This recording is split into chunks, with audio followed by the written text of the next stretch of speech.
Bonjour tout le monde, bienvenue dans une nouvelle vidéo. Aujourd'hui, on se retrouve pour le book haul du mois de juin. Je sais que ça fait peu de temps que j'ai fait le book haul du mois de mai, ça fait 3 ou 4 vidéos, mais à cause des examens de fin de session, j'ai pas eu le temps de faire d'autres vidéos. J'ai pas eu le temps de lire beaucoup, en fait j'ai lu un livre ce mois-ci. Donc, celui qui vient le plus facilement, disons, ben c'est le book haul. Donc, vous aurez des vidéos d'achat dans un laps de temps assez condensé, mais ça va s'améliorer au courant de l'été parce que là, je vais avoir vraiment plus de temps libre. Donc, sans plus attendre, on commence.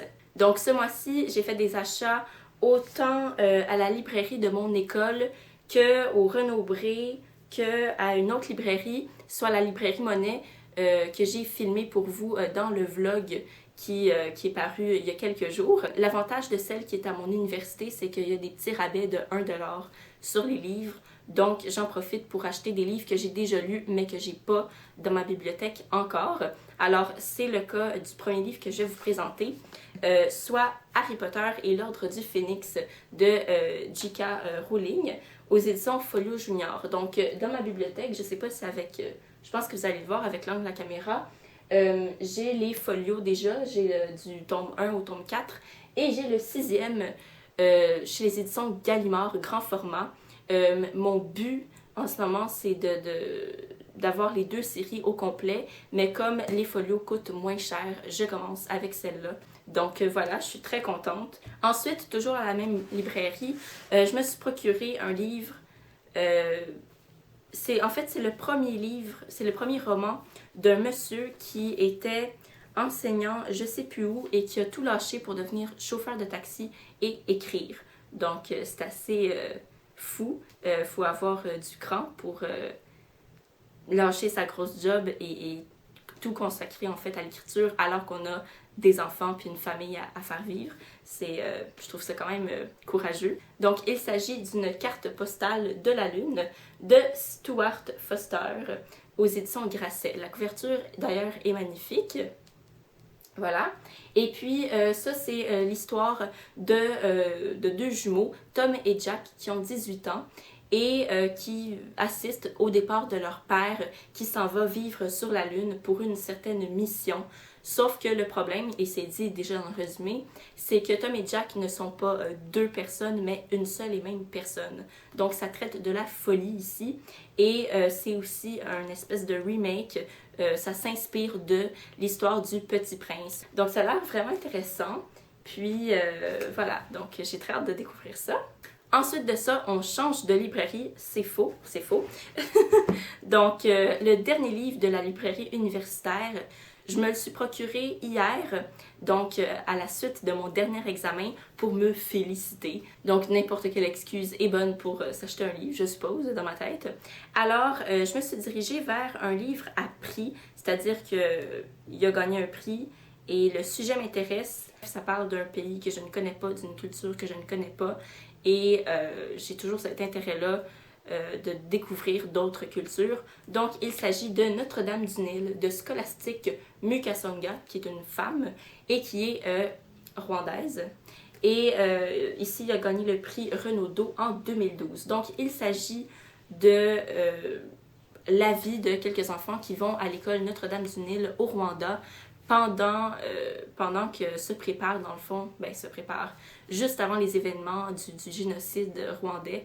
Et donc, on va relater dans l'école même certaines différences, certaines inégalités entre les Tutsis et les Hutus. On va parler de haine raciale, d'ethnicité. Puis vu que j'en connais pas beaucoup, je peux pas vous faire un gros résumé de l'histoire, là, mais c'est dans ce contexte-là, dans ce pays-là, puis j'ai vraiment hâte de découvrir un peu plus sur cette communauté-là.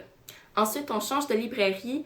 Chez Librairie Monet, je me suis procuré 3 livres. Je dis livres parce que c'est pas les mêmes formes. Le premier, de 2 en fait, c'est un recueil de textes sur un certain thème. Donc ici, c'est les grandes voix du féminisme, anthologie. Voilà, c'est une anthologie présentée par Nicole Pellegrin et c'est aux éditions Le Monde Flammarion.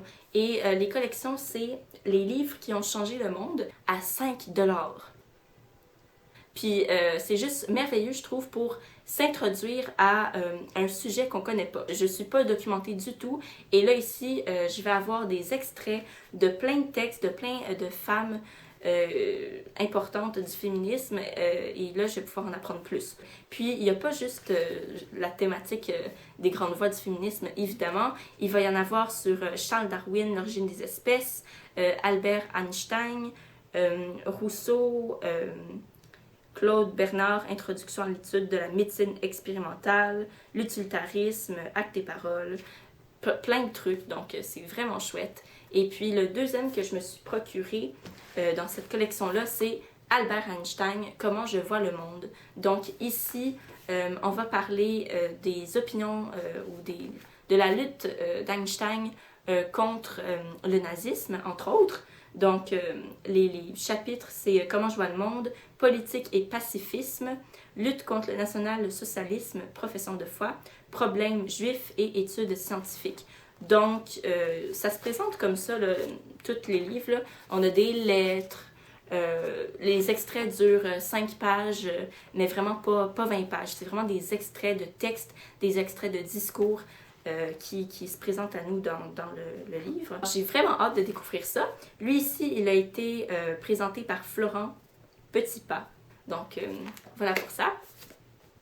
Ensuite, le livre surprise, qui n'est pas un roman, et que je me suis procuré, c'est dans la section magazine de Renaud Bré.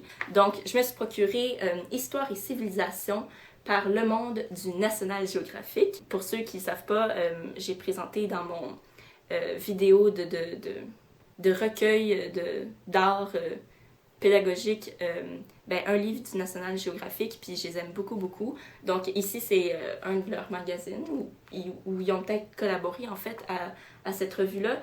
Et donc voilà, Histoire et civilisation, et les thématiques ici, c'est les Vikings, les obélisques égyptiens, David et Goliath, donc la Bible confrontée à l'archéologie, le printemps de la Grèce et les expositions universelles en Occident, en France, de ce que j'ai pu comprendre. Et puis ça, c'est une des pages de présentation.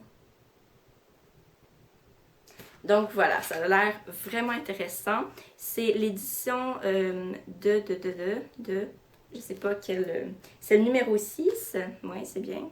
C'est l'édition numéro 6 en mai 2015. Puis ça a l'air d'une vraie perle. Les images sont magnifiques. Ça, c'est les obélisques ici. Donc, ça a juste l'air d'une mine d'informations super intéressante avec des belles images, évidemment parce que National Geographic contribue, c'est sûr qu'il va y avoir des belles images. Donc voilà, j'ai vraiment hâte de lire cette revue-là. Puis je pense que je vais beaucoup aimer cette revue-là. Histoire et civilisation, ça rentre pas mal dans ce que j'aime. La toute dernière librairie que j'ai visitée, c'est donc Librairie Monnaie, où je me suis procuré 4 livres. Il fallait obligatoirement, quel malheur, que je m'achète pour 70$ de livres parce que j'ai reçu un coupon cadeau de la librairie de mon père qui avait perdu ce certificat cadeau et qui l'a retrouvé, là, ça doit faire un mois, là. Puis qui me l'a donné. Donc, pour 70$, en fait 83$, donc j'ai payé la différence, je me suis acheté ces livres que je vous présente tout de suite. Donc, le premier, c'est un livre que j'ai déjà lu, mais que j'avais pas en ma possession. Puis, c'est ce genre de livre-là, ça me touche vraiment beaucoup. Puis, c'est des vraies perles. Puis, je pense que tout le monde devrait lire ça. C'est ancré dans la réalité, mais c'est une réalité époustouflante, abracadabrante, parce que ça ressemble tellement à la réalité des romans. Et justement, avec ces livres-là, c'est ça qui me fait voir comment c'est la réalité qui est folle. C'est de la réalité qu'on s'inspire pour écrire des romans super bons. Sauf que la différence, c'est une phrase que mon ami m'a dite récemment, et donc je vous la dis parce qu'elle est formidable. La différence entre le monde réel et la fiction, c'est que la fiction doit faire sens. Parce que la réalité n'a pas de sens, elle est folle, elle est dingue. Puis on a besoin, pour se rassurer, pour trouver un sens à la vie, de lire une fiction qui a du sens. Donc c'est ça la différence entre les deux. Et puis ici, c'est un témoignage, c'est quasiment une autobiographie, mais pas sous cette forme-là, d'une femme. Et puis c'est la première, je pense, autobiographie fictionnelle que j'ai lue. La plus récente que j'ai lue là, récemment, c'est Wild. Il s'agit du Château de verre de Jeannette Walls, qui est aujourd'hui, ben, de ce que je connais, une journaliste new-yorkaise qui est très connue en fait. Et puis, ce qui a inspiré l'écriture de ce livre-là, c'est qu'un jour, elle se promène dans la rue et il y a une sans-abri qui fouille dans la poubelle à côté d'elle. Fait que là, il se retourne, il se regarde et la journaliste dit à la sans-abri « Salut maman !» Donc, sa mère est une sans-abri. Cette famille-là était extrêmement pauvre quand ils étaient petits, ben, quand la journaliste était petite. Et puis, pourquoi est-ce que la journaliste n'a pas aidé sa mère à s'en sortir? Pourquoi est-ce qu'elle voit sa mère fouiller dans les poubelles alors qu'elle, elle est super riche? Ben, sa mère, elle veut rester là-dedans. Elle veut pas en sortir. Puis, avec cette rencontre-là, Jeannette Walls va raconter toute sa jeunesse. Puis, je sais pas comment sont les familles pauvres, mais je me dis, c'est pas une famille platement pauvre qui vit dans les buildings dans la ville puis qui reste là à la même place tout le temps puis qui n'arrive pas à s'en sortir. C'est une famille qui a voyagé, qui a eu beaucoup d'expériences, de rêves, d'imagination, surtout de la part des enfants. Les parents étaient alcooliques, mais artistes aussi. Puis c'est juste fou. Et moi, je me suis dit, ça peut pas exister une famille qui a vécu tout ça. C'est quasiment plus excitant et dur émotionnellement que quelqu'un qui vit aisément. En tout cas, c'est juste vraiment touchant, poignant. Je suis reconnaissante à cette femme-là qu'elle ait décidé d'écrire son enfance parce que c'est tout un voyage. Fait que si vous cherchez quelque chose de poignant, ancré dans la réalité, mais justement une réalité qui est folle, parce que la réalité peut l'être, c'est pas juste les romans s'inspirent de la réalité justement, ben je vous conseille ça. Et puis moi ça m'a coûté 15,95$ et j'ai les ai aux éditions Pocket, et puis c'était magnifique. Ensuite de ça, pendant que je parcourais les rayons jeunesse, j'ai vu et entendu une libraire qui parlait de certains livres qu'elle voulait conseiller à une jeune cliente de 12 ans. Donc, j'ai pas pu m'en empêcher et j'ai essayé d'écouter. Ensuite, je me suis dirigée vers la jeune fille et sa mère et je leur ai demandé quel était le titre du livre, de tel livre dont la libraire avait parlé. Et bref, c'est Max de Sarah Cohen Scalie chez Pôle Fiction. Voilà, Pôle Fiction.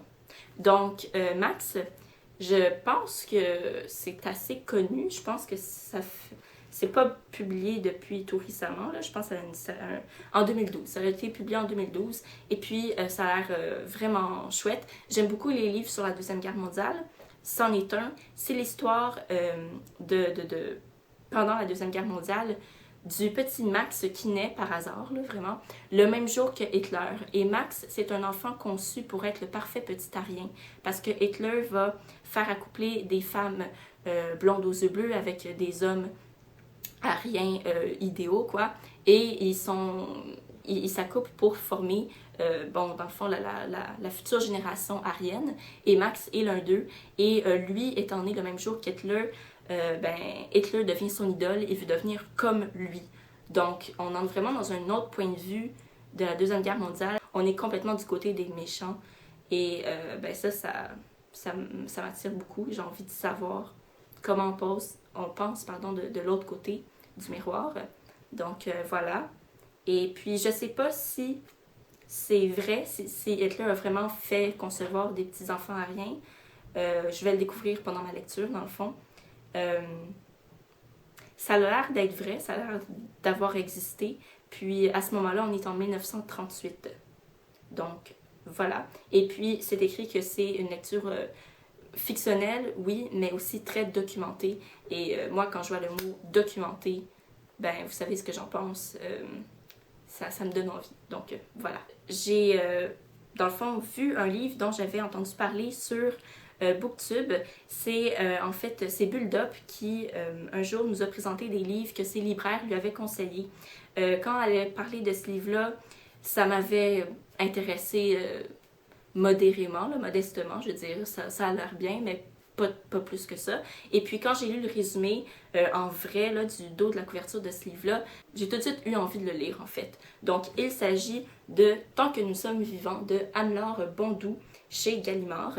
Donc de ce que je peux en comprendre, c'est un roman pour les adolescents, mais pas enfantin, là, vraiment pour des vieux adolescents. Et puis dans le fond, c'est l'histoire de Bo et Ama qui travaillent dans la même usine. Et puis ils tombent amoureux, et puis un jour dans l'usine il y a une catastrophe et ils doivent s'enfuir. Et puis c'est un conte moderne. Et voilà, cet auteur-là a déjà écrit 2 autres romans. Donc voilà, c'est une très belle couverture. J'ai vraiment hâte de découvrir ce livre. Et finalement, le tout dernier livre que je me suis procuré, j'en ai déjà 2 dans ma bibliothèque, puis j'hésite à acheter ce genre de livre-là parce que on ne sait jamais par où commencer, tellement il y a de versions différentes. Donc, il s'agit de Thor, de chez Marvel, écrit par, ou illustré par aussi, Jason Aaron et Essa de Ribic, et c'est le tome 1. Sauf que c'est le tome 1 de quelle série, de quelle version? Ben, ici, c'est les versions, genre, le nouveau Marvel, comme c'est écrit ici. Puis ici, ça dit que l'album contient les épisodes 1 à 5 de Thor, Dieu du tonnerre. Donc voilà, et puis Jason Aaron, ici, c'est l'auteur de Wolverine, et Essa Dribic, c'est l'auteur de Loki. Alors voilà, j'ai vu tome 1, je me suis dit, c'est bon, on va commencer là, déjà c'est un tome 1, puis c'est pas grave c'est quelle série, parce que je dirais, il y en a tellement partout, tellement de versions que il faut juste commencer à quelque part, je me dis. Et puis j'ai choisi Thor et pas un autre dieu ou super-héros, parce que je m'associe à Thor. Tout simplement. Donc, Thor, c'est moi depuis que je connais ces personnages-là, les super-héros. J'aime beaucoup l'idée qu'il n'y a pas de gadget avec lui. Oui, il y a un gros marteau lourd, mais je veux dire, il utilise sa force, il utilise son corps pour faire des miracles, pour sauver le monde, puis il est cool. Fait que, puis en plus, il y a de la mythologie nordique là-dedans. Alors, je vais sûrement avoir beaucoup de plaisir à découvrir ça. Alors voilà, c'était tout. J'espère que vous avez apprécié le book haul, qu'il y a des choses qui vous auront intéressé. Évidemment, quand je vous reparlerai de ces lectures-là que j'aurai terminées, plus particulièrement pour Thor, je vous montrerai les images dans la BD et puis dans le comic, là. Et puis voilà. Donc d'ici la prochaine vidéo, je vous souhaite de passer une super belle journée, de très belles lectures. Si vous avez déjà lu les livres que je vous ai présentés aujourd'hui, n'hésitez pas à me donner votre avis si vous avez aimé, moins aimé, comme ça, ça va me permettre de partager avec vous après la fin de ma lecture. Je vous souhaite encore de passer une belle journée, puis on se revoit dans la prochaine vidéo. Bye!